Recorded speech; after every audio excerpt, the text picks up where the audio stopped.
Départ de Nantes, direction Ancenis. Et bien loin sur la Loire, Orléans, la destination finale.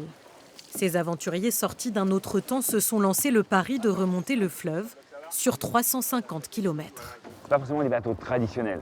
Ils sont inspirés de la tradition parce qu'effectivement, d'abord c'est le fleuve qui impose ses formes aussi.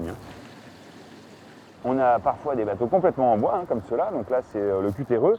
Là-bas, on est sur le geyser, pareil, inspiré des bateaux, alors à deux levées. Là on voit qu'il y a une levée devant, une levée derrière.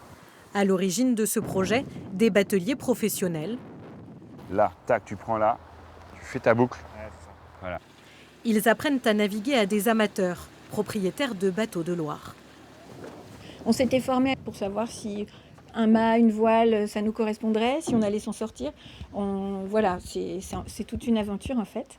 Et là, chaque fois qu'on fait la remontée, c'est la deuxième année, en fait, on apprend plein de choses. On est au contact de bateliers qui ont d'autres expériences, d'autres types de bateaux.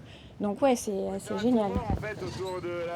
C'est se frotter aux éléments, donc ça va être le courant qui là, bientôt, pour l'instant c'est rare, il est avec nous, mais bon, à partir d'Ancenis, là, voilà, on l'a dans le nez, donc c'est d'où la grande remontée, c'est cet enjeu d'être capable de remonter le courant, ce qui est forcément un peu une prouesse technique.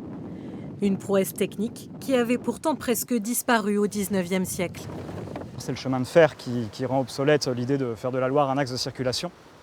Donc ça c'est la première coupure, c'est plutôt à la fin du XIXe et début XXe siècle. Mais après, il y avait une vraie coupure, peut-être même les villes, on raconte qu'elles ont tourné le dos à la Loire et il n'y avait plus grand monde qui naviguait sur la Loire a été déclassée et les bateaux ont presque disparu, mais pas complètement. Ces techniques de navigation ligériennes viennent d'être reconnues au patrimoine culturel immatériel de la France. Jusqu'au 24 septembre, les bateliers embarqueront des scientifiques et des artistes à bord afin de faire vivre le fleuve sous toutes ses formes.